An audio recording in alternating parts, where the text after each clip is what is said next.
All right, welcome back to another episode of Revealed Apologetics. I'm your host, Eli Ayala, and today I have two friends of mine here joining me, no strangers to the show. First, I'd like to introduce Jeremiah Nortier.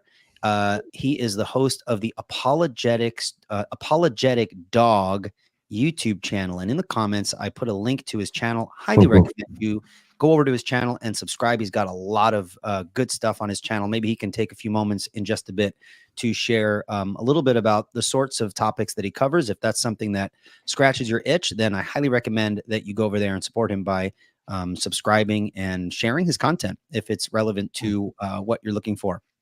My next guest also is Cy Ten Bruggencate. He really doesn't need any introduction. He is very well known in the YouTube world, and of course, that documentary "How to Answer a Fool," which is available for free online, and it's definitely a great. It's a great documentary highlighting the practical use of a presuppositional approach within the context of evangelism and interactions and things like that. So there are many people that have reached out to me expressing how much they've learned from Cy. I'm sure that Cy has experienced that himself. And so we very much appreciate all of the things that he's done in the past and the things that that he continues to do, like coming on to the show and sharing from his experience. And so we're really happy to have you, Cy. Now, before I let Cy kind of give folks a quick update on what he's been up to, Jeremiah, why don't you take a few moments and tell people a little bit more about your channel and what you do, and then we'll go over to Cy, and then we'll jump right into the topic for today. Absolutely. Thanks again, Eli, for having me back on. The heart of the Apologetic Dog is basically an exhortation to Christians saying, hey, we're supposed to be guarding the deposit that's been entrusted to us. So you can kind of see in the logo of the Apologetic Dog, 1 Timothy 6, verse 20, where Paul says, "O Timothy, guard the deposit entrusted to you and avoid pagan philosophy, irreverent babble, and contradictions that have called themselves knowledge." And we're saying, no. Knowledge comes from God, the God of truth, and we stand on his word every point and turn. And so I loved that verse because I read a lot of Van Til, Bonson, have always looked up to your ministry, Cy's ministry, and that's very presuppositional, meaning that truth only can come from God. And so I just love that verse just because it encourages Christians guard the gospel, right? So the dog is a guard dog mentality, but as we know, apologetics is both defensive and offensive. We contend for the faith that's been once delivered. And so that's my heart. I also serve as a pastor at 12-5 Church. I'm one of the elders here. And so my platform just has its hands in all different kinds of ministries, pastoral ministry. I'm thinking about the church that I serve at, 12-5 Church, which comes from Romans 12, verse 5, that says, we are individually one of another, but we're one together in the body of Christ. So I want the apologetics ministry to be tethered in and through the local church. And so that's just a little bit about me. I'd love for people to go over to the Apologetic Dog. And I have a website, Eli, these days. And the Apologetic Dog is about to be totally revamped soon. And I'm about to be on more social media platforms, just trying to sow that gospel seed. So Sure. Thank you again. That's awesome. And just to point out for folks who are interested, Jeremiah has done a few debates. And so if you want to see a presuppositional approach used, correct me if I'm wrong, you've done a debate against a Mormon before, right? The first one. And you applied a presuppositional approach there. I get this question all the time, Jeremiah. How do you apply a presuppositional approach to fill in the blank with some like religious perspective? Because some people tend to think it's only kind of effective when you're talking to atheists, but I think you did an excellent job exhibiting a presuppositional approach within the context of Mormonism. So folks can definitely check that out. They would greatly benefit from giving that a listen. All right, Cy, well, you've been on before, and there is one video entitled that you were on here a while back called "Why Doubt Requires God." And in that video at the beginning, you kind of given an update on your situation, which we don't have to go into detail, but if folks are interested in kind of like where issues are with kind of your personal things that you've expressed in the public, people can check out that video. And I think the first like 25 minutes, you just go into detail and kind of unpack what you've been up to. So no reason to retread that trail, but that video is available for people if they want to check it out. Why Doubt Requires God. Cy unpacks that. But for now, what have you been up to currently? And then maybe you can share what are some of your plans for the future? Are there any specific plans in terms of continuing your website or anything like that? Just a quick aside, you mentioned the film that we did a number of years ago. It's How to Answer the Fool, in case people are searching for it. And that's on my Answer Anyone channel on YouTube. I also have a Proof That God Exists channel on YouTube, and that's more of my open air stuff. And yeah, so I'm a teacher of presuppositional apologetics. I teach people how to defend their faith biblically, and I try to do that out in the public. Now, circumstances have been such that I have not been doing much of that lately. I did a conference a few months back, and of course, I've been on your show. But lately, I have a cousin whose nephew bought a house from the 1800s, and it needed some renovation. And people don't realize what people like us do on the side. But I'm, Wait, you don't sit behind a monitor like trolling atheists on Facebook comments? Isn't that what this is? No. So I'm adept at electrical and plumbing and stuff like that, and I've been helping him renovate this 1800s home, and that's just about done. And I have another personal issue that is before me right now, which should clear up soon, and that will really indicate how my future is looking. I hope to go pretty soon up to Moscow, Idaho, to visit my friends up there, hang out with them. Good. And last year, I spent 3 months in Panama for the winter, and the older I get, the more I dislike being cold. So if it's possible, I might end up there again this winter as well. So. All right. Very good. Well, thank you so much for that. Panama. Gee whiz. I've never been there. I just recently came back from Kansas, the flattest place on earth. I was speaking over there on apologetics, covering Roman Catholicism and atheism.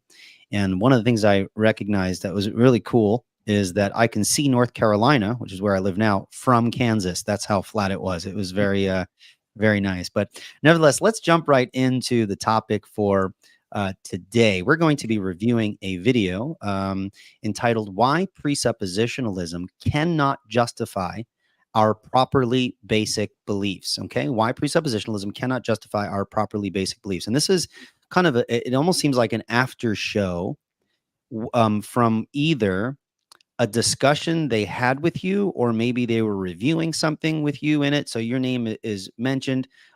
So you haven't seen this video, Sai. At least I don't think you have, but if you haven't, I'm sure you're going to be familiar with the sorts of things that folks like this are going to bring up anyway. So I thought it'd be a great idea to have you on to comment. And of course, Jeremiah as well. And myself, I'll throw in my 2 cents every now and then as well. So let's take a look here. We're going to put it up on the screen.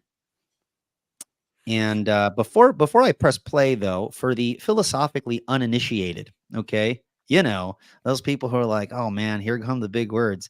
I want to define properly basic beliefs. If you're not familiar with that terminology, okay, so properly basic beliefs are foundational beliefs that are not justified by or derived from other beliefs. But some people would say that they consider them justified in and of themselves. So the concept is very much associated with the Christian philosopher Alvin Plantinga, who is a former professor at Notre Dame. When we talk about properly basic beliefs, it is a topic that is within the purview of epistemology. And again, that's just a $20 word, which refers to one's theory of knowledge. Epistemology asks the basic question, how do you know what you know? So that's sort of what that's all about. So that's what properly basic beliefs are. And so this video is entitled Why Presuppositionalism Cannot Justify Our Properly Basic Beliefs. So without further ado, I'm going to press play, gentlemen. And at any moment, if you want me to stop, I will stop, and then we can comment on various aspects of the video. Let me see if this works a little better. Hold up. Let me try this here. Nope, that removes all of you guys from the screen. Nope, that makes me too big. We'll keep it right here. Boom. Okay. All right, you guys ready? Let's do it. Sure. All right, let's do it. Let's do it. All right. Why presuppositionalism cannot justify our properly basic. I guess you gotta have the epic intro. All right, let's get started. This that we shouldn't be just because we're rationalists and we're skeptics and we believe in empirical principles and we trust in scientific values doesn't mean that we have to be naive empiricists and believe that all of our beliefs and the basis of our beliefs can itself be rationally warranted and grounded. It's perfectly acceptable to say, hey, you know what? As it turns out, the very basis of rationality is composed of certain assumptions, and those assumptions are not rational themselves. How about that? It would seem to be true, right? So, We don't have to shy. All right, I want to stop here. So let's give some context. This gentleman here apparently has interacted with some presuppositionalists and has been invited to give an account or provide a justification for his own views. And of course, the presuppositionalist is going to point out the unbeliever's inability to do that because they don't have an adequate foundation. And so what it seems, Ozzy, we'll call him Ozzy for short, it seems what he's pointing out is, well, hey, there's nothing wrong with the fact that, yeah, I have a starting point, can't justify it. It's even based to some degree on irrationality. What do you guys think of that? Sai, you go first, please. Age before beauty. By the way, this Ozzy, of course, that's not his real name. Nice fellow. I haven't really been following, other people on YouTube for quite a while, so I don't know where he's at now. But I actually did talk with him. I think even offline, we communicated, and I think he even invited me if I'm ever in his area, whatever it was. I don't even think we discussed it, that we would meet. But I always find it interesting, like a nice guy, brilliant guy. But he says that it's perfectly acceptable to not have irrational or properly basic belief or whatever. I can't exactly what he said, but the idea of something being perfectly acceptable, says who? It's perfectly acceptable if you're an atheist. Because then you could say, well, it's perfectly acceptable because it supports that I don't have to justify anything. I can just start from this, this non-starting point. I can just make it up. And, when I go to talk to people about, the Christian faith, I said, you have two options today. You have Jesus Christ or absurdity. Now, we can justify our starting point with Jesus Christ, in the Christian worldview. The unbeliever can't. So they'll just say, well, it's perfectly justifiable to be unable to justify our starting point. And then they'll go on. And a lot of Christians allow them that point and will argue with them at that point. And of course, that I don't. I get a lot of criticism for that. I'm thankful that there are philosophers who can engage with that. But the fear of the Lord is the beginning of knowledge. I'm not granting that to somebody who makes such a ridiculous claim to go on from there. And, we were talking before the show that how would I respond to something like this? And it's the line that I got from Dustin Seegers, and many people hate it as well. I'd say, okay, pizza sleeps fast under the west, therefore the much. And they go, well, that's crazy. Well, how about it's my properly basic belief that that's not crazy? That's my starting point. And then, So it seems that what he's expressed there is he's granting himself permission to be arbitrary. Right.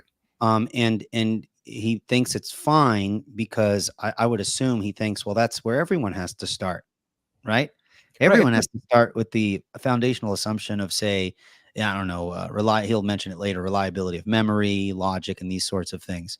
But again, he's canceling out the other option, starting with the triune God. And of course, he'll never see the truth of that unless God changes his heart and opens his eyes. But he's admitting to arbitrariness. What I appreciate about his comments is that he acknowledges, and he will acknowledge later on in the video, the necessity of having a starting point, and that the nature of that starting point is at base, in a sense, circular.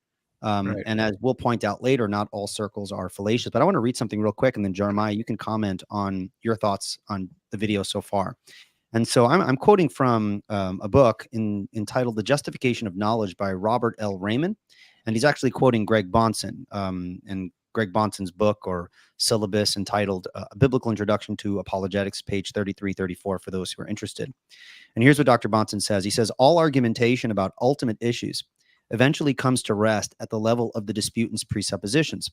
If a man has come to the conclusion and is committed to the truth of a certain view, P, when he is challenged as to P, he will offer supporting argumentation for it, Q and R. But of course, as his opponent will be quick to point out, this simply shifts the argument to Q and R. Why accept them? The proponent of P is now called upon to offer S, T, U, and V as arguments for Q and R. But all argument chains must come to an end somewhere. One's conclusions could never be demonstrated if they were dependent upon an infinite regress of argumentative justifications. For under those circumstances, the demonstration could never be completed, and an incomplete demonstration demonstrates nothing at all. Just real quick, and we'll wrap it up here with this quote.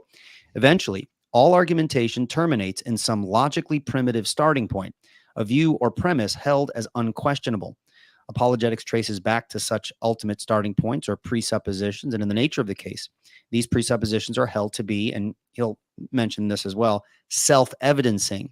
They are the ultimate authority in one's viewpoint, an authority for which no greater authorization can be given. I think that beautifully summarizes the nature of the foundations. Ozzy here is saying, yeah, we have foundations, but yeah, maybe they're even based on irrationality, but yeah, we have them. Big deal, right? So what are your thoughts there, Jeremiah? Yeah, it is an issue of authority.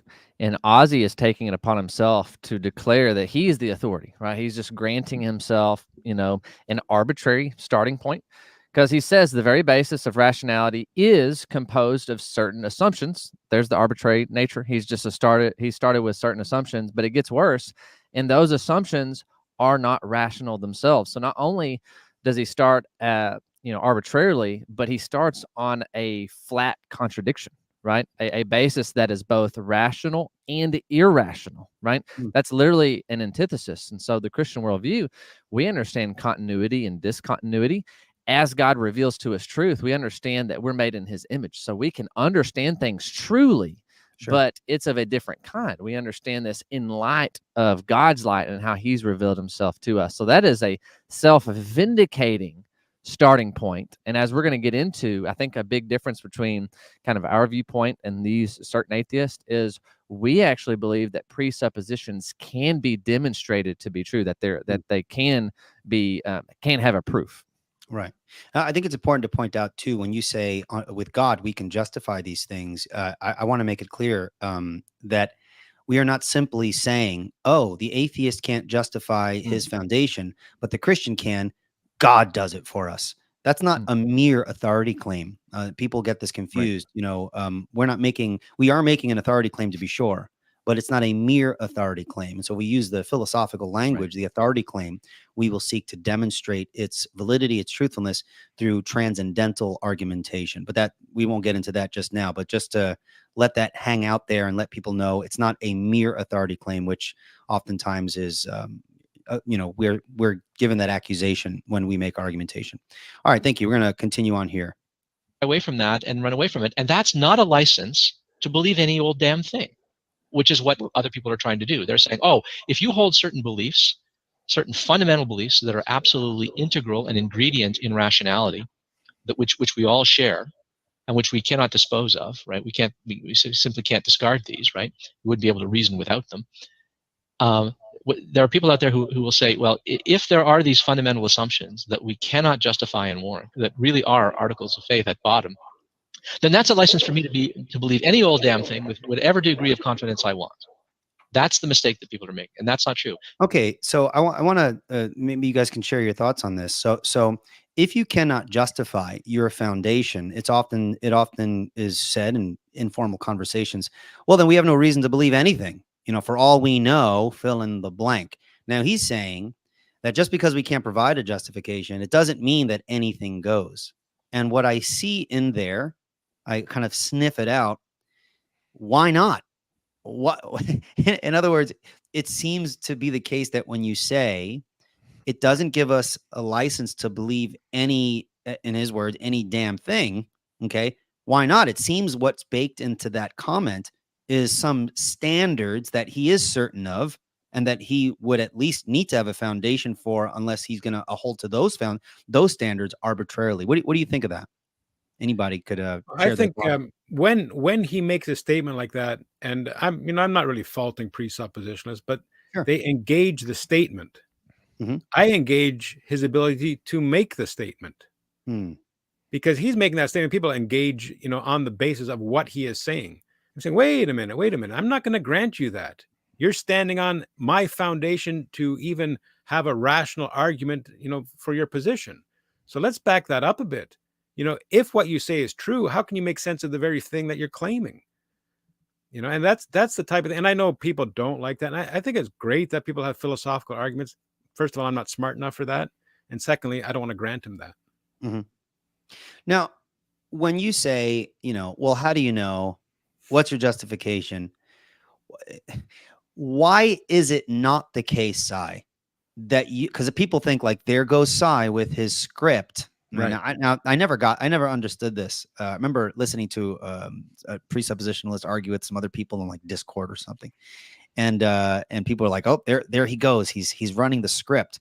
And I'm thinking to myself, I wasn't engaged. I was kind of just silently listening. You know, I wasn't like raising my hand and I'm like, what's wrong with having a script? Do we have to go off the top of our head every single time? Like, yeah, there's a there's a script. Yeah, there's a script.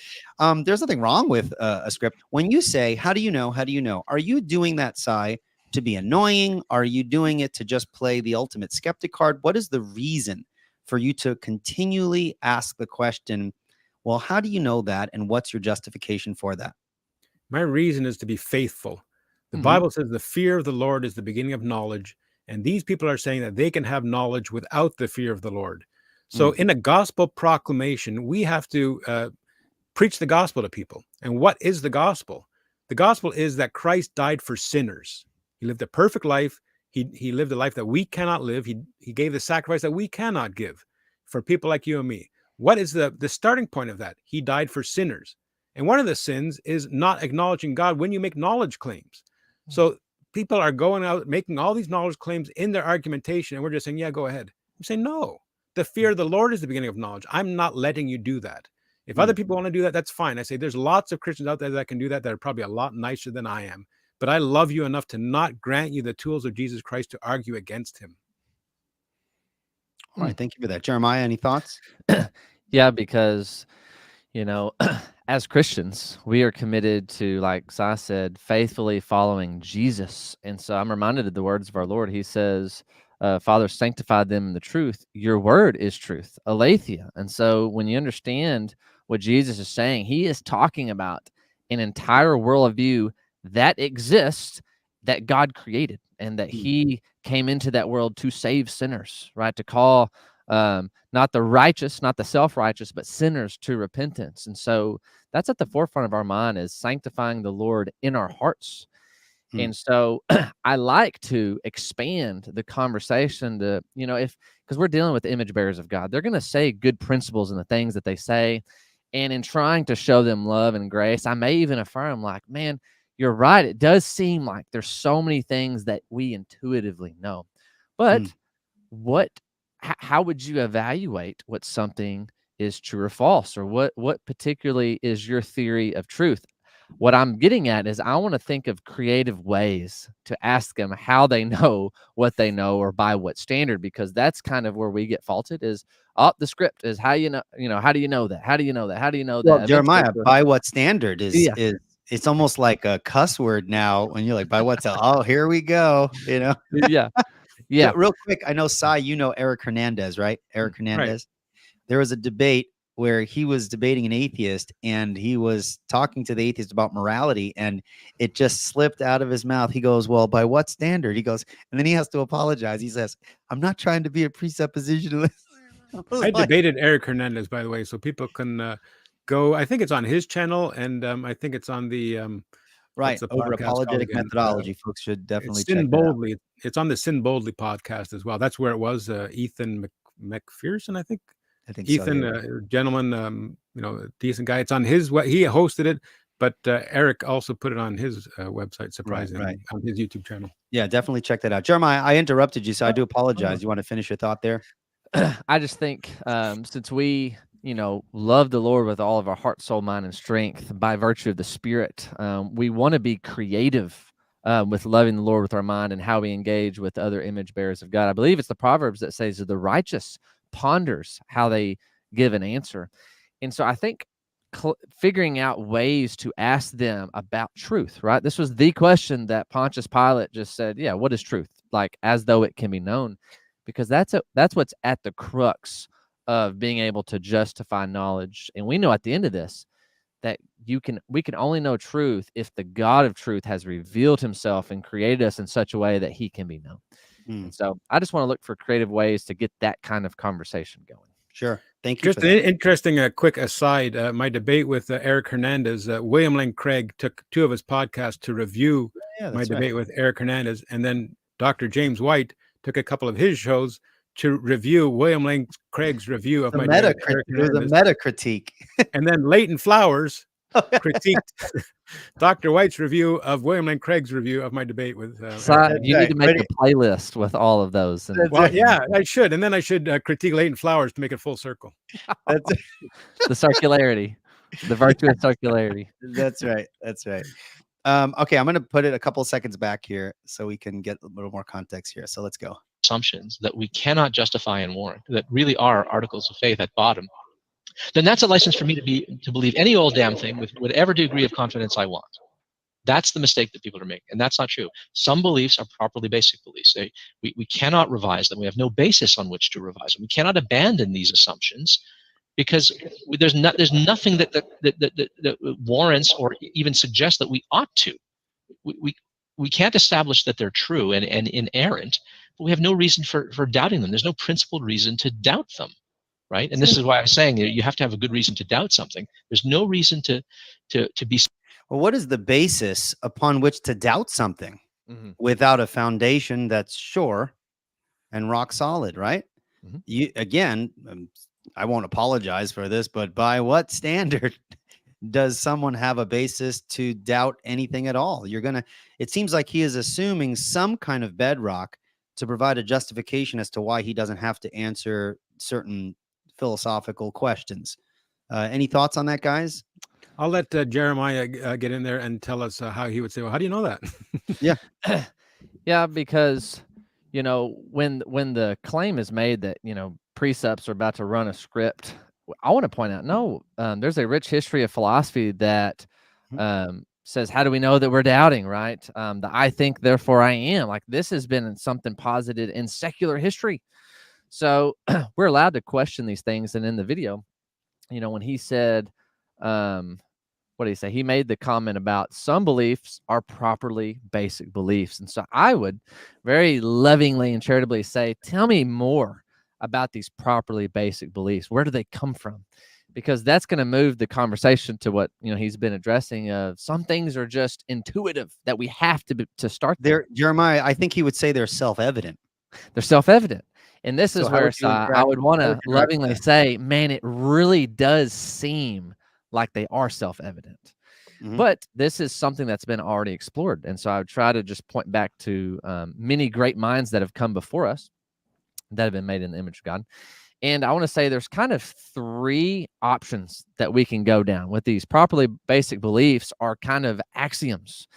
And when you say that they're self-evident, I would just say, like we've been saying, says who? Did they pop out of thin air? Is that just merely the case? Or we talk about, things, having a circularity or an infinite regress, like you are talking about. And so what I would want to posit is say, okay, if we're kind of just saying things that are self-evident, then maybe we can point to things that are self-evident on a bigger degree. So I would ask, is it possible, since we're starting kind of on a whim and things being, and I don't know if I would say arbitrary, but is it possible in their mind that an entire worldview could be self-evident? And I know that the answer would be no. That's why we're having the whole conversation. But I'd want to try to stretch the circle, right? Without, because I know I've seen Cy before. Just tell someone or ask someone, why do you hate God? And they're just like, that's definitely one way to short circuit the conversation. But we know that is the truth. That they hate the Creator. They hate God, and they're suppressing that truth in their love for sin. And so I would want to expand that circle, right? The things that they are taking for granted, and say, look, there's a lot more going on at stake than just merely saying things are self-evident, right? I would want to say that is true, but it's so much broader and bigger. And so I try to start the conversation with something like that. Yeah. Interesting too. I think a quote from Cornelius Van Til would be helpful here. When someone says a fact is just self-evident, they're kind of appealing to kind of brute factuality. And of course, anyone familiar with Van Til, he always had a kind of a witty way of expressing himself. He said that a brute fact is a mute fact. Facts do not speak. When we say something self-evident, that still involves interpretation, worldview, context, right? Someone is working within a paradigm. And as apologists and as thinkers, and I would even argue as philosophers, I think God made us all philosophers to ask questions and to do analysis on various levels. We need to challenge the paradigm. If you think something's self-evident, you think there's a brute factuality or there are these neutral facts, that already is presuppositionally in opposition to what we are asserting as Christians. And so, again, the presuppositional commitment against the Christian worldview from the start is evident in how he phrases himself in describing these things and issues of proper basicality and so forth. Let's continue on. Yeah, I just wanted to briefly. Oh, sorry, go on. Nope, go for it. I just wanted to briefly expand on Descartes' dubito ergo sum, I doubt, therefore I am, or cogito ergo sum, I think, therefore I am. And people want to have that as a starting point. And that fails when you break down the syllogisms. I think, therefore I am. Mm-hmm. What is the conclusion? The conclusion is I am. And what is the first premise? I think. You're already granting the I in the first premise. It's a viciously circular argument. So what you should be saying is there is thinking going on, and you can't get from there is thinking going on to I am. And that's the problem with Descartes, by the way. I just want to add that for people who have never heard that refutation. And when Descartes tries to do his project of doubting everything until he comes to the conclusion that he can't doubt his own existence, he's not actually doubting everything in the process, in that in order to rationally reflect upon what he is doubting, he is also presupposing categories of logic, continuity of personal identity throughout time, so on and so forth. So again, it is impossible to literally doubt everything. So his entire project was faulty from the beginning, but that doesn't mean he's not helpful in pursuing the project. I think he highlights important things philosophically, but nevertheless, let's continue on. Oh, yep, go for it. Because I believe a while back, Eli, you interviewed, I believe you interviewed Dr. Anderson, to where he talked about that is a type of transcendental, right? Yes. That you're having to yourself, presuppose these many categories. And that's where we can get the conversation going of saying, well, so Descartes is saying that something is almost necessary for human discourse, right? In his thinking. And so, like I said, us as Christians, we're trying to expand that to the virtuous level, right? A self-vindicating worldview, which that is truth. Truth is going to reflect, ontology, epistemology, and value theory. But what's baked in epistemology is justified true belief. And so truth is right there in the core of that. So truth represents an entire worldview. And when we start asking the bigger questions of what must exist for something else to exist, we're saying, then we want to open that door of saying revelational epistemology, right? God truly has spoken in these ways, and they're inescapable. And so as the video continues, I want to bring up how the things that are inescapable is how we think in these beautiful one and many categories that are complex and yet simple. And this reflects the mind of the triune God. I think you're correct too in saying that I think therefore I am is a transcendental kind of argument, right? I would want to make the important distinction for people or they're not familiar. I would identify Rene Descartes' kind of argument of sorts as a localized transcendental argument. But what Van Til is doing is a more all-encompassing transcendental argument. We're not just accounting for the self, we're accounting for logic, we're accounting for spatio-temporal relations, we're accounting for the whole enchilada. The whole enchilada, as Dr. Bonson said. Yeah. So it's a more robust and fully encompassed, or as Dr. White would say, fully orbed. That's one of his favorite little phrases, worldview consideration. But let's continue on. Vicious of the general reliability of your senses. No one thinks that their senses are perfectly reliable. We have evidence that our senses sometimes fail us, that our memories sometimes fail us, that our reasoning capacity sometimes fail us. But there's no reason to suspect the systematic deception or unreliability of your cognitive and inferential practices and systems. There's no reason to think that. Why does he think that? He's going to appeal to evolution later as giving an account for all of these things, giving an account for why these things are. And as people know, evolution, the process of evolution, is geared towards survival. It's not geared towards truth. So how do you know if evolution is producing these mechanisms or these assumptions that are ingrained in us, if they're getting us anywhere towards truth? So why can't someone question these things? You say there's no reason. How do you know there's no reason? On evolution, I mean, it's all sound and fury signifying nothing. Unless you're going to cancel out some explanations because you think the nature of reality is a certain way and it has to function in these ways. again, there you go. By what standard do you know those categories? So it's all going to go back to the by what standard. Mhm. But all right, let's continue. There's no reason to Oh, yep. Sorry, go on. No, go on. All right. to warrant that kind of doubt. And we don't have to shy away from our cognitive or epistemological limitations. We can admit to them freely. And as rational people and skeptics, we should be the first ones to admit what our epistemological limitations on our knowledge are. And we shouldn't pretend to be able to ground our beliefs absolutely in self-evident truths and other nonsense like that. We can't. So self-evident truths and other nonsense. So it reminds me of what Peter said when he refers to Paul's writing as the other scriptures. So Peter's acknowledging Paul's writing as scripture. He says self-evident truths and other nonsense like that. So it seems to suggest that self-evident truths are part of the category of nonsense. But is it not the case, gentlemen, that the self-evident truths are right in the category of proper basicality? So is he admitting that the properly basic beliefs he was affirming before that we have no reason to doubt, seems like he's affirming that it's nonsense? It's in that category. Have I got it right, or am I taking his words in an uncharitable way? No, you're right. As we're going to continue to see, it's especially made clear when you try to justify that. So he's really taking a lot and running with it by saying we have to start somewhere, and we've started somewhere, and we're running. Let's not go back to that initial starting point, because if we do, you have to bend the ruler, right? And then the circularity comes about. The interesting thing about that, this is a brilliant man. I think he even teaches philosophy. But we're all supposed to be able to be prepared to give a defense of even someone like that. And that's the beauty of the apologetic, because anybody could see the nonsense of that point. You know, that's why Bonson used the example of Sophie, the housewife. The washwoman. Sophie the washwoman. Washwoman, right. Sorry. Yeah, you know, what? You're discarding your own foundation there, buddy. That's right. All right, let's go. With what you said earlier, Ozzy, would you say that you know how the Presup tries to get you into this circular reasoning regarding your reasoning?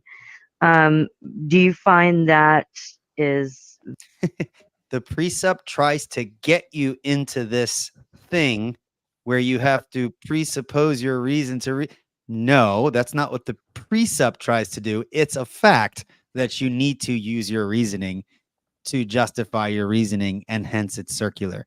The Presup is not doing anything specific there. It's just to point out that foundations are circular. We're not trying to get you there. It's just trying to point out, yes, our foundations are circular. Everyone has a circle whose circle can hold up the rest of the foundation. Any thoughts on that? It just reminds me of a debate that I had a while back, and the guy, like, he was he looked like he was on something. He was smoking, and he was just saying, he said to me, "You're just trying to back me into a corner with this argumentation." He was, upset with that, and I said, "That's how debates work." Oh yeah, Yeah, that's just true. How dare you? Who's that? Something else that I think is helpful for the Presup arsenal here. By the way, Jason Lyle's website, is it the Christian Science Institute, something like that? He has so many articles that talk about knowledge, justified true belief, and articles on truth itself, from the Christian worldview, how we can better articulate it. And he has an article on Munchausen's trilemma. And this is kind of the fruit of, works like David Hume, who wrote on the problem of induction, and Bertrand Russell, who wrote on the problems of philosophy. The fruit of the secular worldview kind of boils down to knowledge can't be known. And this professor guy, he's aware of that. That's why he's not trying to justify the starting point, because he knows the futility of trying to do so as he sees it, because number one, Munchausen's trilemma says you can choose a circularity, a circular argument, where the premise eventually is going to try to justify itself. We know this as the logical fallacy of begging the question. Number two, you could have an infinite regressive of premises, right, forever. So this is kind of arbitrariness.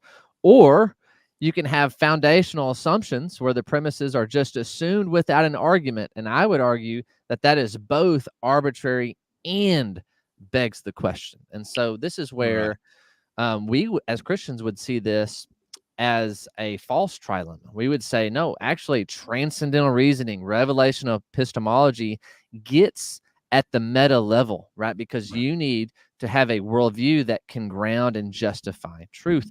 And so anyway, I was just going to say that might be helpful, looking up some of those key terms about how to define truth using the correspondence theory. But we would, as I've heard Sai in the past talk about, that which corresponds to reality as perceived by who. And so that's where we're saying you have to go to the God who has revealed himself, who has that universal perspective, right? Universal purpose in all things, and who has spoken infallibly so on the matter. And so defining truth, defining epistemology, and trying to get to that worldview paradigm, right? That three-legged stool.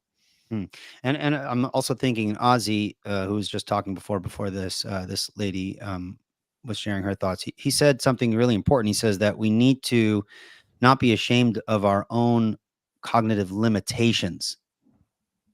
It's the limitation of a worldview that rejects God, right? So it's not a limitation that the Christian worldview necessarily has. Yes, we acknowledge limitation on our when considering our own mental capacities, but we do not exist in an impersonal void. We exist within the context of the God who we are ever before his face, right? We live and exist within the context of revelation. And so while our knowledge is not perfect, there is a God who is, and he is a God who reveals. So I think that's an important distinction between, say, Ozzy's perception of the limitations of one's cognitive abilities without a God versus the Christian's cognitive limitations, of his own ability to reason, but we exist within the context of a God who reveals. And for people that are interested in this topic, I'd encourage them to find Greg Bonson's talk on certainty. I don't know what it's called, but just look Greg Bonson on certainty, and he goes through all or most of the other justification that people give for certainty, and he breaks them all down, and then he goes to the Christian justification. And it's a fantastic lecture. Excellent. Thank you for that. Valid when they do that what they're saying is valid, because I mean, I don't know if it is, but if it were, it would still pose a problem to me as far as their circular reasoning up against mine regarding rationality. Okay, reasoning, I mean. That's a great question. Okay, circular reasoning. What I just described with respect to properly basic beliefs, that is, what I was arguing is that one's trust in one's inferential practices, one's trust in the reliability of one's senses, one's trust in the reliability of one's memory. These are properly basic beliefs. We all take these for granted. These are all pre-theoretical assumptions. We didn't have to learn these things. We weren't taught these things. No one ever taught you to trust your senses or to trust your memory. Okay.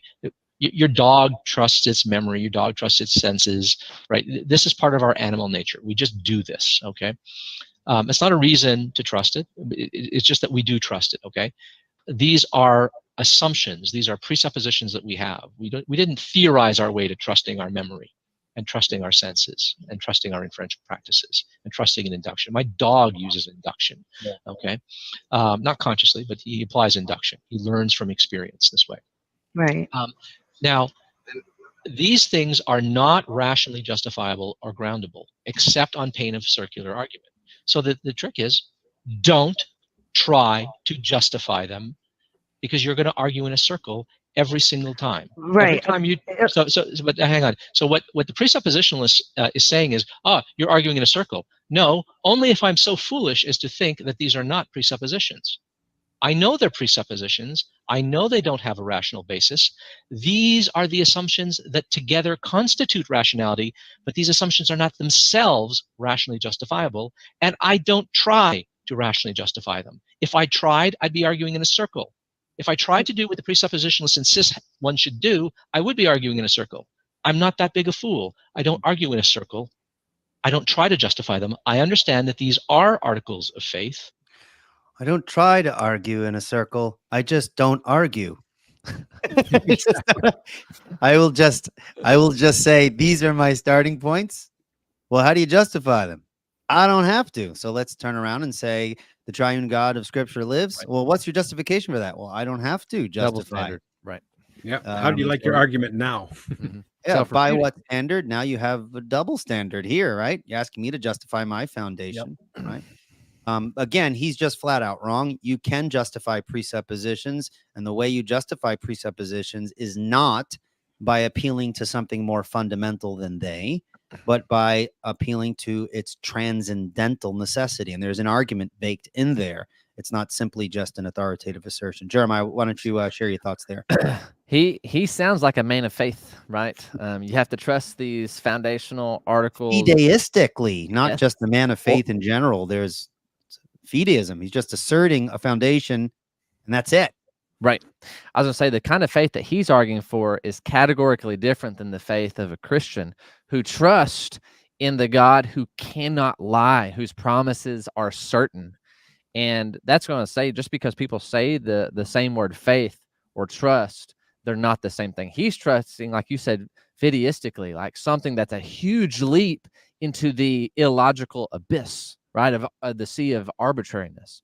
We're putting our trust in the God who cannot lie. And so that's where Hebrews chapter 11, I think it's around verse 3, that just says, by faith, we understand that by the word of God, he formed the heavens. It's like we understand that faith is interwoven with our reason, but we can't escape having faith, and we can't escape trying to be reasonable, but it's because of the faith, right? The deposit that God has revealed himself to us. And so I was trying to think of the quote. Was it Anselm? Faith because reason because of faith. What was the quote? Do y'all remember? No, I think it was Aristotle. Oh, okay. And I think it was I don't seek to Faith, understand that I might believe. I believe that I might understand. And if that's what you're thinking of. Yeah, that sounds good. I also want to make a distinction too that I think is important. He said something that if you try to justify your presuppositions, he's going to fall into what the presupper does, and then he said something like circular argument. The presuppositional argument is not circular. It's not. Now, we engage in circular reasoning when we deal with our ultimate foundation. I'm obviously assuming the only necessary precondition for intelligibility when I'm trying to demonstrate it. But there is nothing in the argument we put forth in which the conclusion is stated in one of the premises. And so for those who would watch my last video where I laid out the argument in kind of a formal structure, you can see that we need to make a distinction between the premise of an argument and the presupposition of an argument. That's an important distinction. I presuppose the truth of the Christian worldview, but that doesn't mean I'm engaging in a circular argument in which the premise and the conclusion are both explicitly stated. That's not what we're doing. So just wanted to bring out that clarification. Any thoughts there, Si? No. Okay. All right. I just one quick thought on faith is Sure. that too many people, like he has what we would call a blind faith, and that's what people accuse Christians of. And too many Christians understand faith as faith takes over where reasoning leaves off. But that's not Christian faith. Christian faith does not take over where reasoning leaves off. Christian faith is the foundation of all reasoning. Right. So, real quick before we keep going, back when you said pizza sleeps fast under the west, therefore the much, I was explaining that to my wife one day, and I said something to her that she thought was nonsense. She says, pizza sleeps fast. And we've laughed about that ever since.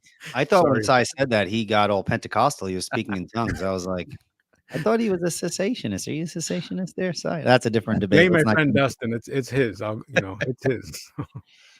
All right. He's brilliant at them, by the way. He can come up with them in a second. Like, oh, it's just amazing. That's just the one that I chose to repeat, but he has all sorts of them. That's awesome. Very cool. All right, let's go. That's not a license to believe any old damn thing. That's the argument. The reason I brought that up, sorry. No, please go ahead. I'm not sure. I'm not sure I answered your question there. Anyway, cool. Actually, I'd like to respond to Ozzy's point there as well. Actually, a sec.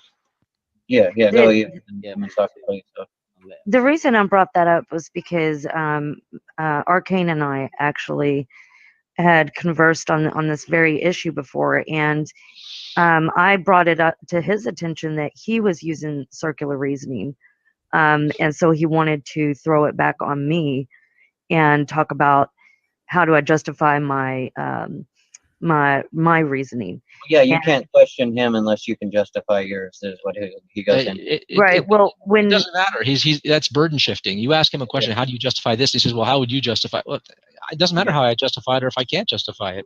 You're still left, you know, right, whoever and you're talking to still has to justify it. I probably didn't answer the correct. That is correct, by the way. If someone asks you, how do you justify your position? And then you turn around and say, how do you justify your position? That is actually a tu quoque fallacy. So there's nothing wrong with.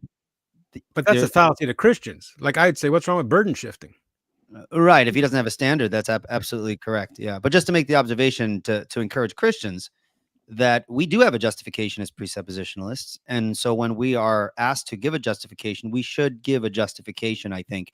But at the same token, I think there's nothing wrong with saying, well, what's your justification? As long as we don't do that and avoid providing the justification that we are saying that we have. Because I don't agree when presuppositionalists say the Christian worldview is a necessary preconditions for blah, blah, blah, blah. Well, how do you know? It just is. That's not a good way to argue. There are answers we can give and justifications we can give, and we should give them in the appropriate context. So just keeping that. But again, at the same time, there's nothing wrong with throwing it back at the unbeliever, because both, when we're talking about paradigmatic issues, ultimate issues, both sides do in fact have a burden that they need to engage with. But you just wanted to throw that out there. You could say, how do I know? The same way you do. Yeah, that's again an appeal to revelation is part of our answer. It's not the only part of our answer, because then you have the reductive. I realize that. It depends on how tired you are too, I think. So I would be like, why do you hate God? It's like, well, how do you know? Because same way you do. that why do you hate God? I remember specifically once I was in a park here in Canada, and this fellow was arguing with somebody presuppositionally for like half an hour, and I was listening to him, and it made me want to puke. You know, precondition of intelligibility, stuff like that, and just not getting anywhere. And then I just went up to him and I said, because this guy wanted help with his argument, and I come over, I just said, why do you hate God? I don't hate God. That's not what the Bible says. Completely different argument. You know, so I think that some people are so enamored by the presuppositional argument that they just want to use that to win the argument, to beat people over the head with it. And I say, it's nice to have in your back pocket, but the more that I do it, I want to get, to the status of their soul. And sure, it's nice to have these arguments. It's nice to know these things, but sometimes, that's why you see a lot of the stuff that I've done more recently. It's because I hear people talking just like I did. And it made me sick. So real quick, if I'm in this conversation and someone says, tell me how you know, it's like, okay, here's the worldview in which God has actually revealed himself, from where the Christian is speaking on the matter of the triune God created us in his image in this world, spoke the world into existence. And he's created us in such a way to think his thoughts after him, that we can truly know him. And he has created us, given us a mind to be able to trust our senses, our reasoning capabilities. But it's because he made us in his image, and he's revealed that to us. And so my question back would be, do you hear any logical contradictions within that reply? Because that's the vindication, right?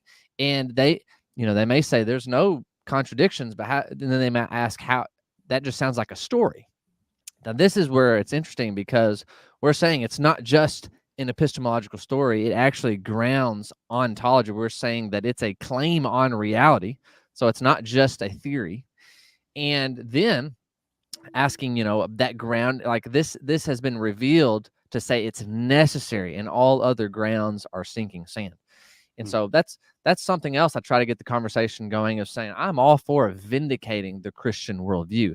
Now, the critique does have to, in a sense, and you can speak to this, Eli, shift the burden to say we are not neutral, right? We understand the laws of logic differently than each other. So we're going to have to engage in what you've rightly pointed out, internal critiques. And so I just want to encourage, any atheist listening, we do have a burden to point back to the revelation of how God has revealed himself, but we have questions about the atheistic worldview that is altogether different in how we talk about these things. But Jeremiah, man, watch it, bro. There is no atheist worldview. That's another one. But we have the burden, and we're the only ones that can say we have a burden. Yeah. They can't. All right, let's continue on. correct way, but I did concede that it was a circular, my reasoning, but that it's grounded in reality where his was not. It's Yeah, there we go. Antennas went up. Go ahead. Why don't you share your thoughts there, Jeremiah? So saying it's grounded in reality begs the question, because that's the whole point, is we're asking what reality is. That's another way of asking what truth is. And I noticed, you had a really good interaction with Tom Jump a while back, but that's the whole thing, is we're not, it's funny because we get accused of conflating ontology with epistemology. We're saying we can distinguish between those two things, but they are inextricably linked to one another. If you have a type of epistemology that's grounded in a kind of reality. And so, like Sai has talked about many times, they're borrowing from our worldview because we are giving the truth of what that ontology is.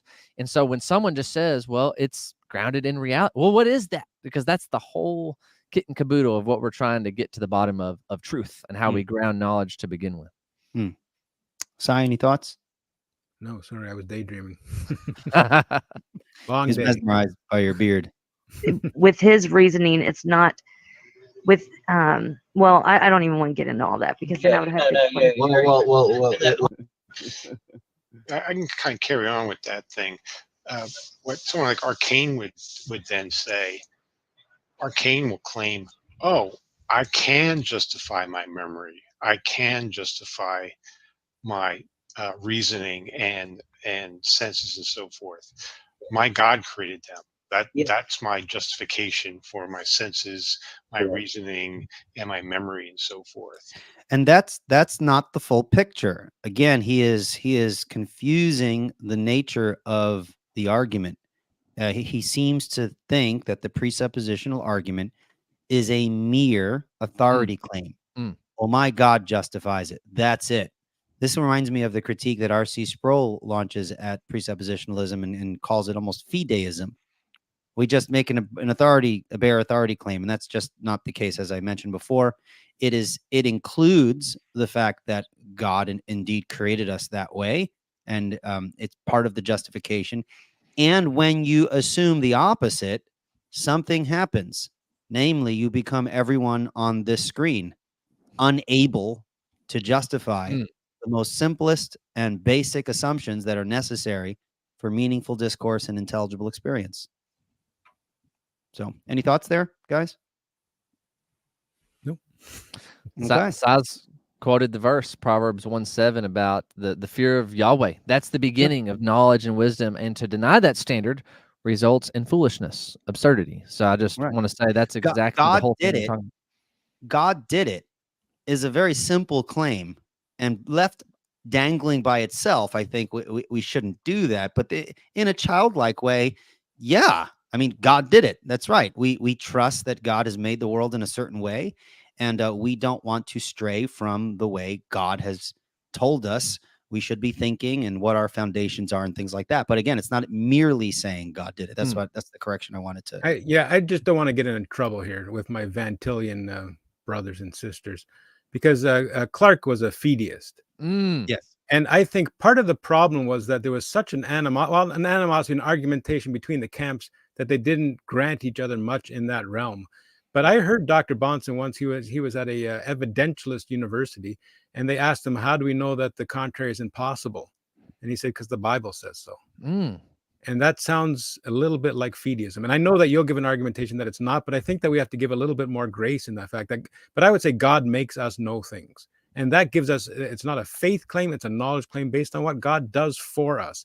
So I think we should give our Clarkian brothers, who I love, and most of them are jerks, by the way, but some of them I love dearly. But I think that we have to give them a little grace in that area, because in some ways I think I know what they're saying. So, well, I think when Bonson is talking to other Christians, then the Bible tells us is a justification, because an evidential Christian and a presuppositional Christian both at least affirm the same authority.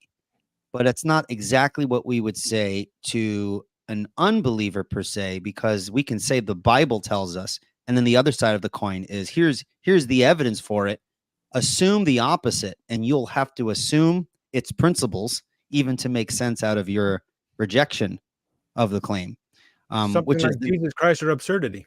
That's right. That's right. Mhm. And that's why in the video that I had you on last time, Sai, well, not last time, a couple of last times ago, the video called Why Doubting Requires God. You're going to rationally doubt something that requires God because God is the foundation for rationality. Well, I don't believe he's the foundation for rationality. Oh, so you must think there's some other foundation other than God. What is that foundation? Enter Ozzy. I don't need to justify that foundation. Okay, thank you for talking. I don't need to, provide a justification for God. So I guess we're done, right? Thank you. It just cuts short. Yeah, you maneuvered your way out of the presuppositional script, but what have you left yourself with? The complete inability to be not arbitrary. You just thrown that out the window. So And people who know me know that I don't mind a conversation like that. Yeah. You know, just end, because I think that there's some people who are put on this earth to waste our time. Yeah, that's a great way of putting it. Yes, thank you. For our Sometimes sanctification. it definitely feels that way. All right, let's continue. And to add on to this real quick, that's what Eve was saying. He appeals to something outside of reality. That's not outside of his reality. It's just outside of your like the way he's talking. Yeah, but Arcane will Right, but Yeah, and- but and- it's not and- and- and- demonstrate. I get you It's on not that one. demonstrable. Hang on, But I get that, and that's fine that he gives himself a justification for those properly basic beliefs. What I'm saying is that just on the idea of something being revealed to you, the personal revelation, that's the issue that I was bringing up. But it's not Also, a if he- justification. It's an account. He's accounting for it. He's saying, this is the story in which my memory, senses, and reasoning came about. This is where they come from. Well, we can say the same thing. They come from evolution. Sai, how would you interact with that? I mean, I'm sure you've spoken to so many different people, and I'm sure a lot of people, kind of these YouTube types and people who kind of like do this, not for a living, I get. Well, some of them, I suppose, often will appeal to evolution. How would you interact with someone who says, well, we could explain this evolutionarily? Can you walk someone through your reasoning? I know we can kind of give a short, roundabout answer in terms of like, well, that's not what the Bible says, and I agree with that. But can you kind of walk us through your line of reasoning when you kind of respond to someone who just simply claims, well, evolution can explain all of these things? Yeah, there's no cookie cutter approach, because like I say, some people just need a gospel proclamation. But I have done this in crowds before. And, I remember one time that I was preaching in a park near here. It wasn't the same time. And there was a preacher, he was up on the stand, and some guy comes up, and he was a fiery atheist, and he was heckling. You guys are crazy. You believe in a man that was in a fish for 3 days. You believe in a zombie and stuff. And the preacher, he was sweating. He didn't know how to deal with the fellow. And one rule in open air preaching is you don't steal the person's heckler, because then they'll gravitate towards you, and the preacher's up there looking like an idiot. But he looked like he needed some help. So I put on the other mic, and I went and I stood beside him, and he goes, "Si, get up here." And he motions me, and I get up there, and I said, I know you think we're crazy. I said, I do believe in a book that says a donkey talked. I said, I used to work in that building there. If they saw me standing up here, they'd say I was crazy. I do believe in a book that says a man was in a fish for 3 days. And guess what? Without God, that is nuts. Yeah. We're not crazy. Without God, that is nuts. But God could do that, right? The guy says, yeah. I said, your problem isn't with miracles. Your problem is with the God of miracles. Yeah. I said, well, here's the problem.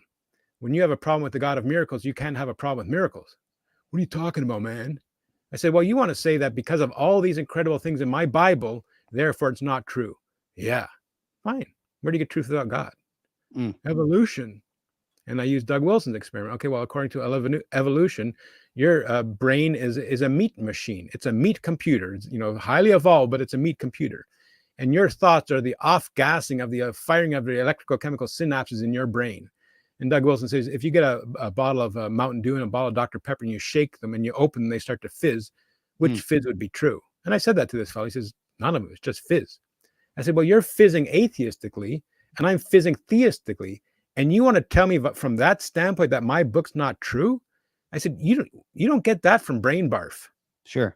And then, of course, I tried to be a lot nicer about it than I was way back then. But the guy, he simmered right down. He just, skulked out of the crowd, tail between his legs. And, hopefully the Lord will use that in the silence. But I think, the sad thing is that a lot of time is that few-minute clip is what will end up on YouTube, and not somebody stopping the guy and sharing the gospel with him if he's interested. But it's the confrontation. But, that's a way to go. And I think that's more of a guy at work that you see every day who brings these things up. And I think the person that you only see once, I think it's important to get the gospel to him. Right. Okay. Thank you for that. Yeah, I think that's because I know you have different ways. I've watched you long enough, Si. You have different ways of explaining things. You can say that's not what the Bible says, and then we're done. And then there are other ones where you give examples. And I think the examples, you're right. There are some people that are here, just they exist solely to waste our time. But I do think that there's great value in when you kind of walk us through that, because you have such a great way of simplifying. It helps the Christian connect the dots too. Like they know what the Bible says. They believe what they believe because God has said it. But when you give those examples, it helps them connect those dots so that they can feel a little more confident in saying a little bit more to the person that maybe is not in their life simply to waste their time. So I very much appreciate those examples, especially the anecdotes from your own experience. So and thank that's you. the problem with the evidentialists, because they're saying, well, there's a whale shark off the coast of Madagascar that has a big enough mouth that can possibly contain a man, and the first stomach doesn't have much acid in it. And they're trying to explain away miracles. Right. I mean, they're miraculous. That's, by the way, why David Hume denied miracles, because they were miraculous. I don't have to prove miracles to unbelievers. Yeah, Sure. without God, they are not. Without God, they are nuts. Right. Okay. Thank you for that. Yeah, actually it's not a justification. It's an assertion, and it's not demonstrable, where you can actually demonstrate your reasoning. You can demonstrate your senses in reasoning. How? Oh yeah, the way that we were told at the beginning we shouldn't, circularly. Right. That's the issue. Yeah, we can demonstrate it. Well, yeah, you can. I agree. And you should. But you can't do it without being circular. Unless you want to take the approach at the beginning. Well, we just don't argue for those things. So, but it's not justification, or at least it's the an effects account of it. for. But an account means this is where it comes from. Well, maybe Ozzy, did you hear the question that I asked before you disconnected there?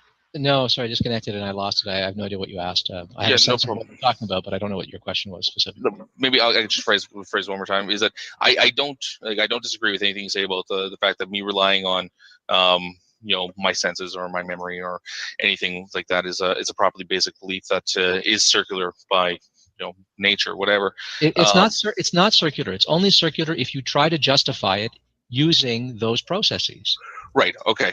Don't try to justify it, and the circle ends. And then they'll say, "Oh yeah, but then it's unjustified." And the answer is, "Yep, it's unjustified." So, and then we could follow up. So then it's arbitrary, because something that's arbitrary is something that lacks a justification. So I wonder if he would say, "Yes, that's correct. It's arbitrary." And so it's okay to be arbitrary. And if your foundation is arbitrary, then what does that do for everything else that's resting upon that foundation? Right? The unbeliever just wants. He sure doesn't live like that, though. He sure doesn't. Yeah, he doesn't live that way. Yep. And he doesn't argue that way if he's arguing with someone who's not a presuppositionalist. Right. Right. Yep. Okay. Okay. I get that. But even if I did plead to the circularity of it, the when it comes down to the idea of something being revealed, that is it's been revealed to me in a way that I can know for certain, just that statement alone, that if it's circular for me to rely on my senses. Yeah, it's circular for me to rely on my memory. But I can internally kind of verify that to a certain extent to get to that circularity. But do you even get to a point of circularity with personal revelation if you can't test the mechanism? You've given up rationality to question. Yeah, Jeremiah. Yeah, I just want to speak to the issue of circularity, and definitely help me think through this a little bit. If somebody is trying to merely speak on epistemology, how we know what we know, and a theory that kind of paints a picture of that, like we're hearing here. If an epistemology is not taking into account an ontology and is being circular, right, and that will not provide a justification, because it's assuming a kind of ontology without actually telling us what that is. And so that's what I hear a lot of times in these fallacious circles, is it's trying to make an epistemological case only therefore having a built-in assumption of the ontology of what actually is the nature of being. And that's where we're saying to escape the vicious circularity is that self-vindicating appeal to an entire paradigmatic worldview of where God has revealed to us what reality is, what truth is. Like Sai was saying, where do you get truth without God? Because, and we're not just saying any old God will do, any old story will do. We're saying the triune God who has revealed himself. And so that's necessarily baked in to the Christian's understanding of who God is. He is triune, Right. and he is all-knowing, and he is eternal, and he's personal, and he's absolute. These are necessary attributes of God that he's revealed to us. So my point is the virtuous circle is an entire worldview paradigm, right? We keep talking, or I keep bringing up the three-legged stool, the three pillars of a worldview: ontology, epistemology, and value theory. And we're saying if that's the appeal, then it is circular, but not in a strict fallacious way, the way that the secular world is trying to just kind of posit epistemologies that take for granted and make assumptions about existence and being. Right. Yeah. Van Til pointed this out as well as Bonson. You can't, you have a theory of knowledge. Knowledge has to have an object. It has to have a referent. So what are you knowing? So metaphysics, your theory of reality, is always in touch with your theory of knowledge and vice versa. Sai, do you want to comment? I just on want to that? offer some encouragement to people who are watching this who might think, what are you guys talking about? And it's a story. Like, I don't claim miracles many times in my life, but I was preaching in England, and there were two preaching groups. We were out on the street, and I was having lunch, and I prayed, Lord, show me which group to go to. Not in a, not in a lightning flash or anything like that, but let me know which group. And I ended that prayer, and I knew for certain, I had no doubt in my mind that I had to go to a particular group. And I was walking towards that group. My friend Robert Gray was there, and he said, Sai, I was praying you would come here. And I thought that was just so cool. I mean, to this day, it was so cool. And he said that he was engaging 2 philosophy students, and he just was not getting anywhere with these guys. So I talked to them maybe 15 minutes. And I deconstructed all of these points philosophically. And then I handed them back to Robert, and Robert shared the gospel with them. Then after these people went home, Robert said, man, I wish I could do what you do. And I said, Robert, when they put their head on their pillow tonight, are they going to be thinking about what I told them or what you told them? And he said, what I told him, what Robert told him. And I said, you don't have to be able to do what I do. It was a perfect, it was a nice, like we were talking about last time, a tag team apologetic. It's nice to be able to deconstruct that. It's nice to be able to do that, but you don't have to, Right. It depends. I think it depends, Sai, on the context. Right. If you're doing a lot of street evangelism, we're not going to talk like this. But for the most part, on the YouTube, quote unquote, YouTube mission field, people who are philosophically aware of some of these issues, and for a lot of people, they're sticking points and require clarification and things like that. I think it's also appropriate to get into the details. But you're right. We definitely run the danger, and we want to be very careful about this, of over philosophizing, speaking philosophanese, like Chinese or something like that, right? Christianese. We could talk philosophanese. I just made that word up right now, by the way. I like it. And we can sound so technical that we are not really focusing on the key central issue. Because what I appreciated what Sai said is he said he wanted to get to the condition of the person's soul. And that's true whether you're speaking to the man on the street or the PhD philosopher. It is always an issue of the soul. And so we always need to be in touch, both with the arguments that I think are important to have and the gospel, which should be front and center. So I very much appreciate that, Sai. How about philosophices? Yeah, that's worldly philosophy. Worldly philosophy. Yeah, we should take it on the road, man. We got a good comedy routine going on here. Go ahead, Jeremiah. A good question that R.C. Sproul asked a long time ago in these, sharing the gospel with people, is asking them, how do they deal with their guilt? What do you do with the guilty conscience? Because we're appealing to that imago Dei, because they're, at the end of the day, they're image bearers of God. They know that they've sinned against God, that they're suppressing the truth. So just asking a question like, what do you do with your guilt? That's a good conversation starter, or in the midst of conversation, because they have to suppress it. That they have to live with guilt and things that they know that they've done, that they're wrong. And maybe at some point in the conversation, like Sai's bringing up the gospel, right? Just showing, okay, here's how I deal with my guilt. By God's grace, look to King Jesus in faith, and he dealt with my sin at Calvary. That's what gives me peace with God, right? Which the scriptures tell us. By faith, we are justified and therefore have peace with God. And so just looking for those gospel entry points, right? And I think too, just to clarify, I think we should lead with that. Should lead with the gospel. I think it was Dr. Walter Martin, who folks aren't familiar with him. You could check out his classic work, The Kingdom of the Cults. He was a Christian apologist back in the day, big in the 70s and the 80s. He's the original Bible answer man, brilliant guy.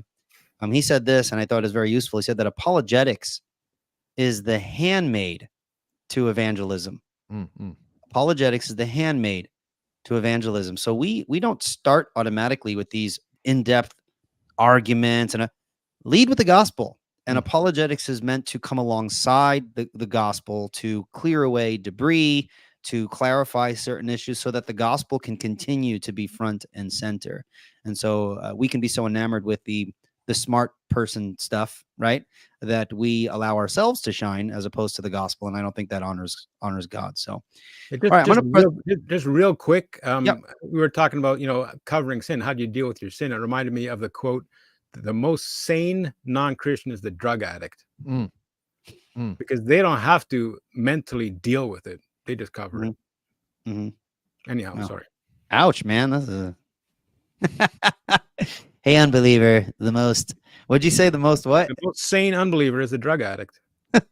Sounds horrible. Because they don't have to come up with some gobbledygook reason for their knowledge, and for covering guilt. They don't have to come up with any of that. They just cover it. So because I was thinking when you said, well, how do you deal with your guilt? The guys might just say, I drink it away. Yeah. Right. I shoot. How do you deal with your guilt? Self-destructive. Drugs. Yeah. I deal with my guilt with drugs. All right. I'm going to play it one more time and then we'll wrap things up. I have a date night with my wife every Wednesday. So I have to wrap things up, spend some time with the wife. We often do like a little bit of a devotional, a little Bible study, and then we listen to some music, dance a little, and then just hang out. So every Wednesday. Thankfully, these people just repeat themselves, so we probably covered it anyways. Yeah, there you go. All right, so let's play this one more time, and then we'll stop. Next point we stop will be our last point. And one thing I want to make observation: the people who are video here, very congenial, respectful, and kind of nice discussion, and I appreciate that. I know that us pre-suppers can get a bad rap online for coming across in a very not Christian way. So yeah, right. That's odd. So I really appreciate the nature of this discussion as they're kind of brainstorming their rebellion, but you get the point. They're interacting respectfully, and I very much appreciate that. But let's continue on, and then we'll wrap things up. Question you at that point. No. If you engage if you agree to the circularity thing, you're saying that my justification is irrational. No, I'm not. Okay, I'm not talking about the argument here. I'm actually asking for, I'm not asking how to win an argument. I'm just asking about the idea of someone saying that a personal revelation is that even when someone says personal revelation, it's been revealed to me in a way I can know for certain. Well, it wasn't revealed through your senses. I mean, it wasn't through your memory. I don't know which method it was revealed to you in any way that you could even get to a circular argument to justify it. It's so. I don't even know how to explain. Let's stop there. So Sai, as Jeremiah got raptured and we got left behind, so we have time to talk about some more apologetics.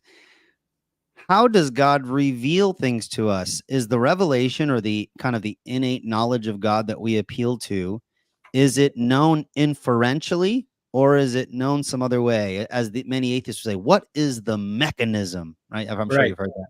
And of course, they'll say, well, you're using your sense and reason to sense and reason about God. And my rejoinder to that is no, God's using my sense and reasoning.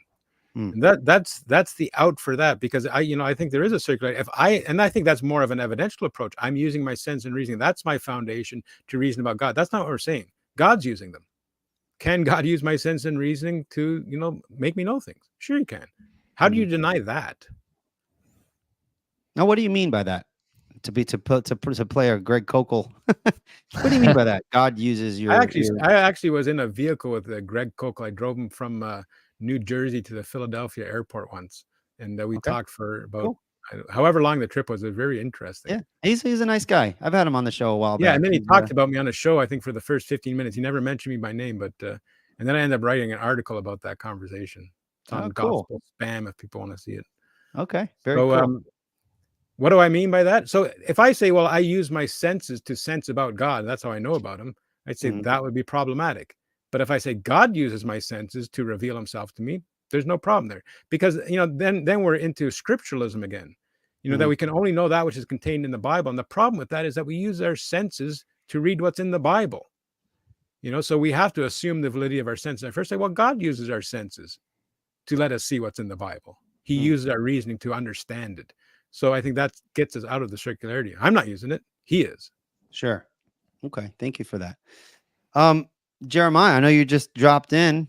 We thought you got raptured, and then God said, "Whoops, my bad. Jeremiah's supposed to stay behind." And so y'all changed your eschatologies really quickly. That's right. He went up to heaven and he was like, "What are you, premillennial?" I was like, "Oh no, wrong view." And then he dropped you back down. I know you didn't hear kind of the last bit, but we're going to wrap things up here. Are there any final thoughts, things that you can give to the audience to take away and say, you know what, in light of listening to this discussion or these sorts of conversations, what's a helpful thing to take away as someone listening and saying, I want to understand a biblical approach. I don't want to compromise my commitment to Christ. Why don't you speak to that a little bit for the audience before we wrap things up? And then Sai, maybe you can give one last final thought, and then I'll give my little last second spiel, and then we'll wrap things up. I think one of the most helpful things is being faithful to Christ, like Sai pointed out earlier. Look, sometimes our interacting with people, are we going to make certain assumptions and not say things perfectly? That's going to happen. Now, we study to show ourselves approved. We speak with precision. We love the Lord with our mind. All of those things, yes. And so I don't want to downplay that, but trust the Lord. Lead with the gospel, right?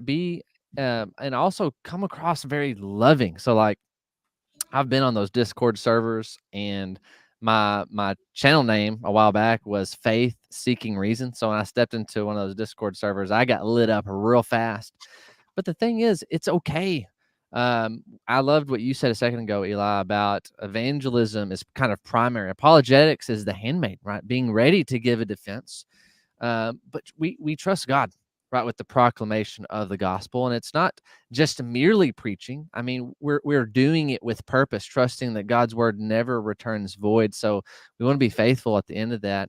And so hopefully some of the things that we talked about, I think, the atheist, that I would say there's no such thing, right?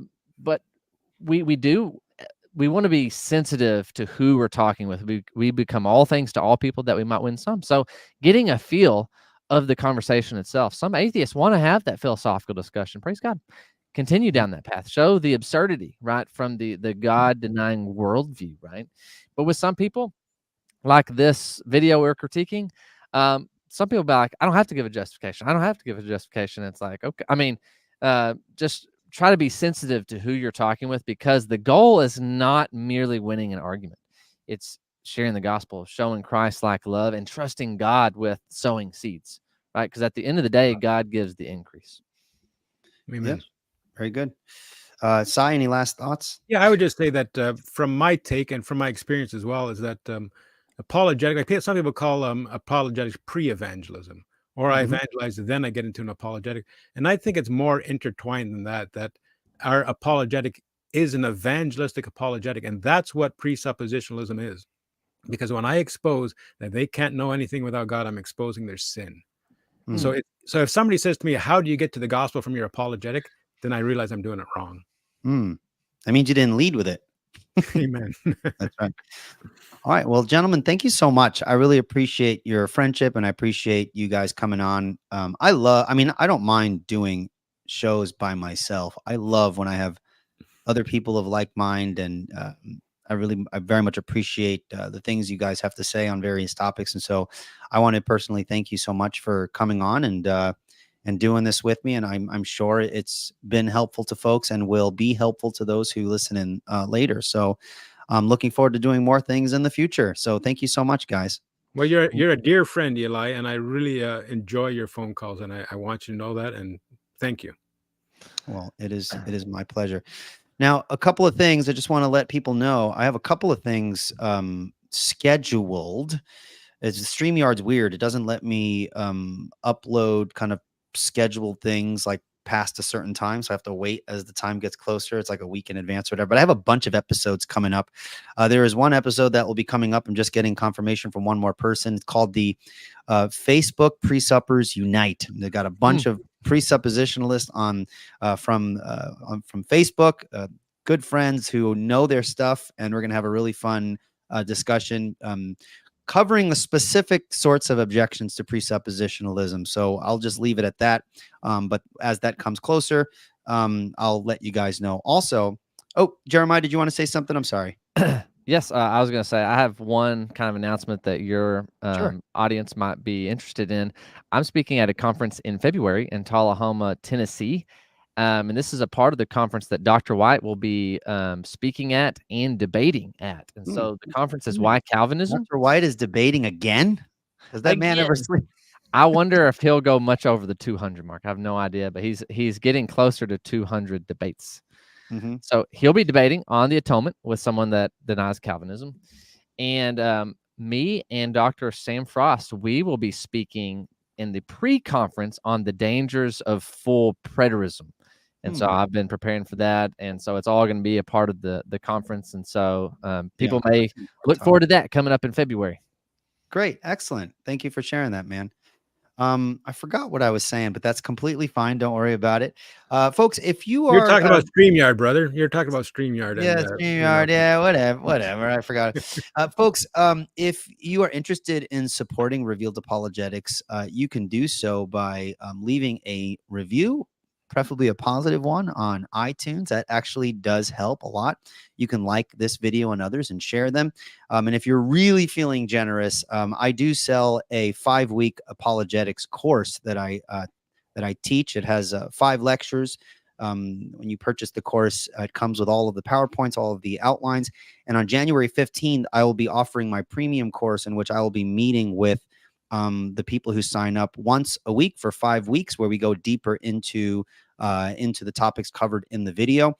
What I've loved about doing this in the past is I've been able to see people from all over the world, people from Norway and other parts, where when we meet, it's like nighttime for them. Like maybe it's like 3 in the morning or 2 in the morning. And it's really cool to see people so interested in learning apologetics in a more formal and structured way that they're willing to lose sleep over it. So if you are interested in doing that, supporting Revealed Apologetics, but also purchasing some good quality apologetic material in a more formal setting, you can do that by going to revealedapologetics.com. You click on the drop-down menu, Presup U, and you could RSVP for the premium course. Might make a good Christmas present. So just throwing that out there. That's one way to support Revealed Apologetics. And other than that, your prayers are appreciated. And I just appreciate everyone listening in and commenting and whatnot. So thank you so much, guys. Until next time, take care and God bless. Bye-bye.